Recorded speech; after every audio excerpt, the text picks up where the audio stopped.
Auction కావాలి కదా, వారు ఆక్షన్ లేకుండా చేశారా? ప్రతి భూమి కూడా ఆక్షన్ చేశారు ఇన్ ప్రిన్సిపల్. వారు చెప్పింది ఏంది రెవెన్యూ మంత్రి గారు, ఇప్పటి వరకు ఒక్క సెంటు భూమి కూడా ఆక్షన్ చేయలేదు, గజం భూమి కూడా ఆక్షన్ చేయలేదు. అమ్మనే లేదు అధ్యక్ష. వారు అమ్మాలా అంటున్నారు. అమ్మమంటే అమ్ముతాం అందరూ, మరి అమ్మాలా అంటా ఉన్నారు వారు.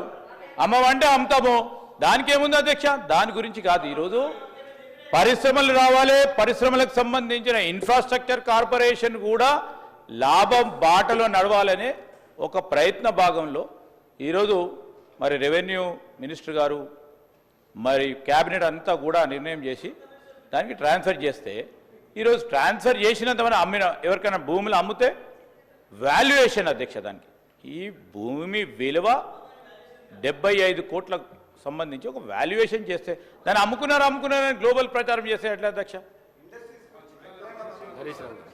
సార్ నేను దీంట్లో డీటెయిల్గా పోను, ఇంకో ఫామ్లో వస్తా. కానీ దండు మల్కాపూర్లో ఇండస్ట్రియల్ ఎస్టేట్కు బీఆర్ఎస్ ప్రభుత్వం ఉన్నప్పుడు ఒక్క రూపాయి లేకుండా రాష్ట్ర ప్రభుత్వం టీఎస్ఐఈసీకి అక్కడ 400 ఎకరాల భూమి ఇచ్చాం.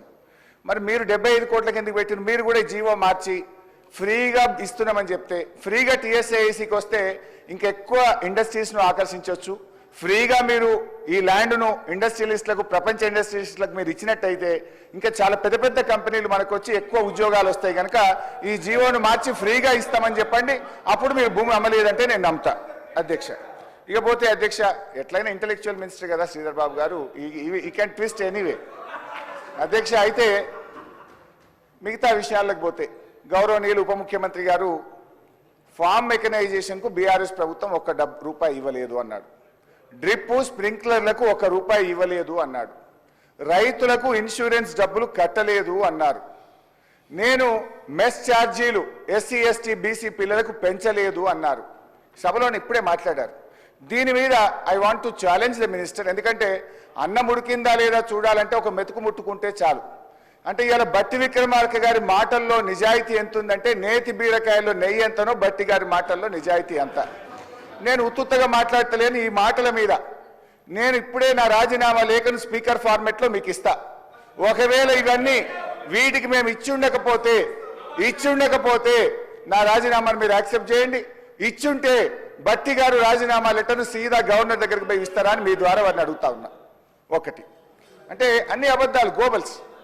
మేము మెస్ ఛార్జీలు పెంచింది నిజం, ఫార్మ్ మెకనైజేషన్కు డబ్బులు ఇచ్చింది నిజం, డ్రిప్ స్ప్రింక్లర్లకు డబ్బులు ఇచ్చింది నిజం, రైతు బీమాకు 2018-19లో 883 కోట్లు, 19-20లో 951 కోట్లు, 20-21లో 1456 కోట్లు, 21-22లో 1166 కోట్లు, 22-23లో 1139 కోట్లు మేము కట్టాం. సో ఈ రకంగా దయచేసి సభను తప్పుదో పట్టించే విధంగా మాట్లాడొద్దని గౌరవ బట్టి విక్రమార్క గారిని కోరుతా ఉన్నా. ఇకపోతే ఈరోజు చర్చ విషయానికి వద్దాం. గౌరవనీయులు బట్టి విక్రమార్క గారు 2 రూపాలుగా చర్చ నడిపారు. ఒకటి, మీరు అసెంబ్లీలో పెట్టినటువంటి వైట్ పేపర్ మీద చర్చ ఒకవైపు నడిపారు, ఇంకొక వైపు ఆర్బీఐ రిపోర్ట్ మీద ఇంకొక వైపు నడిపారు. I will discuss on both the sides. First me white paper మీదనే మాట్లాడతా, సెకండ్ ఆర్బీఐ మీద మాట్లాడతా. మీ వైట్ పేపర్ బుక్ కూడా నేను తెచ్చుకున్నా. ఇది అసెంబ్లీలో మీరు పెట్టిన వైట్ పేపర్. నేను ఇళ్ళకెళ్ళే చెప్తున్నా తప్ప ఒక్క వర్డ్ కూడా వేరే చెప్పను.